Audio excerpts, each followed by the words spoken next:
Bonjour, j'espère que vous allez bien. Merci de regarder cette vidéo sur les erreurs fréquentes à éviter à l'oral et à l'écrit. Bien sûr, nous avons tous des tics de langage et nous faisons tous de temps à autre des erreurs, mais il est judicieux, notamment pour les examens, d'essayer de les éviter. Certains utilisent parfois des expressions ou termes familiers, voire erronés. Du coup, étant remplacés par donc ou par conséquent. Au final par finalement. En mode par à la manière de ou comme. Impacté par influencer, altérer, avoir un impact. Le nom impact est correct, mais pas le verbe impacter. Tout cela s'est avéré faux et erroné. Pourquoi? Parce que s'avérer signifie être vrai. Donc cela ne peut être à la fois vrai et faux. À remplacer par tout cela s'est révélé faux. De par santé signifie de la part de ou au nom de et souvent est employé dans des expressions figées comme de par le roi ou de par la loi. De par signifie également en quelque endroit. Souvent, nous trouvons de par dans des expressions comme de par le monde. Donc, à de par son expérience, préférons du fait de son expérience. Tout à fait signifie entièrement, donc c'est un peu différent d'une réponse en oui. Attention à ne pas confondre en premier lieu et dans un premier temps, et attention également à ne pas confondre la nature, la catégorie grammaticale et la fonction, le rôle joué dans la phrase par le terme ou la proposition. Pour la nature, on peut citer verbe, adverbe, adjectif, nom. Pour la fonction, sujet, complément d'objet direct, complément d'objet indirect, etc. Certaines erreurs concernent l'orthographe. Attention à parmi et malgré qui ne prennent pas de S. Soi-disant s'écrit S-O-I, parce que cela signifie qui prétend être tel, qui se dit tel, soi-même, soit S-O-I. Autant pour moi est une excuse d'origine militaire qui signifie reprendre au rythme, au temps, pour quelqu'un qui a fait une erreur, donc temps, T-E-M-P-S. Etc., E-T-C, vient du latin et caetera ou et cetera, qui signifie et le reste et les autres.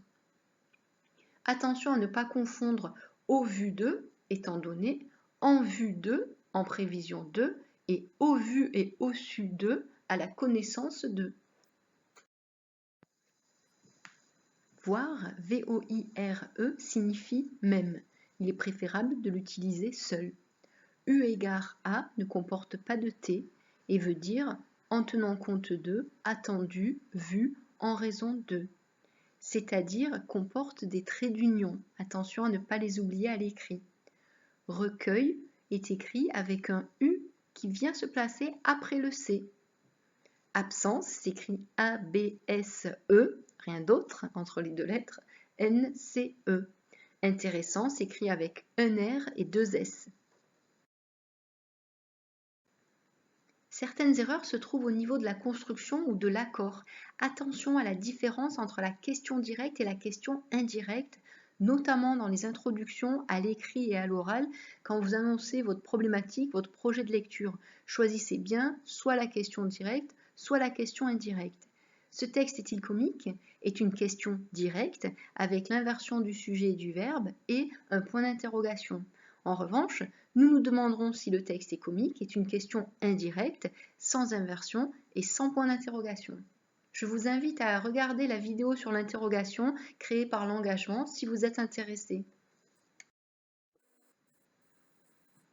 L'expression malgré que pose parfois problème. Certains auteurs utilisaient malgré que plus sujet-verbe, mais aujourd'hui nous préférons malgré le fait que, bien que, quoique. Une expression avec malgré que plus sujet-verbe demeure, c'est malgré que j'en ai, avec le verbe avoir au subjonctif et elle signifie contre ma volonté. Malgré plus non ne pose pas de problème. Malgré l'écriture d'un poème, le poète est encore en proie au spleen.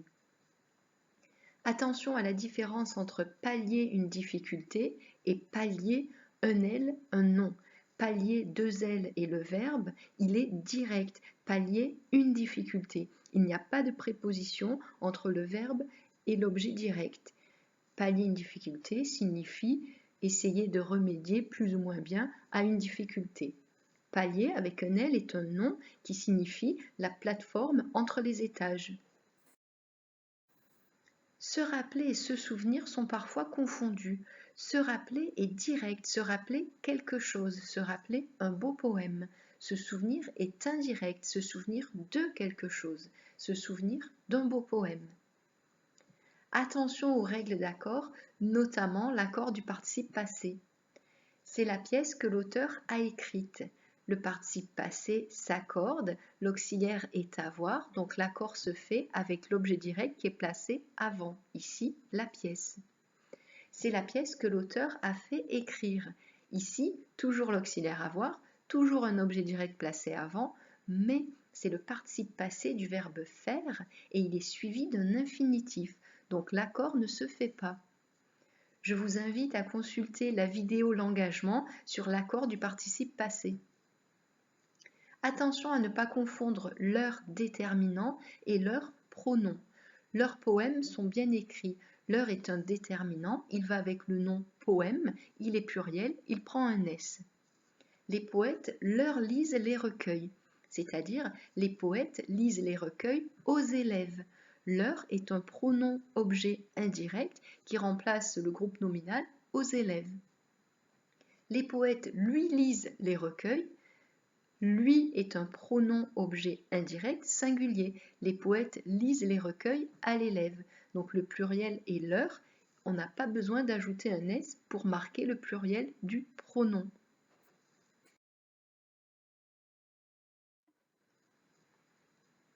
Merci d'avoir regardé cette vidéo sur les petites erreurs à éviter. Essayons tous d'en faire moins. Je vous invite à regarder les autres vidéos de l'engagement et n'hésitez pas à écrire dans les commentaires si vous avez des questions ou si vous voulez d'autres informations. Merci, à bientôt.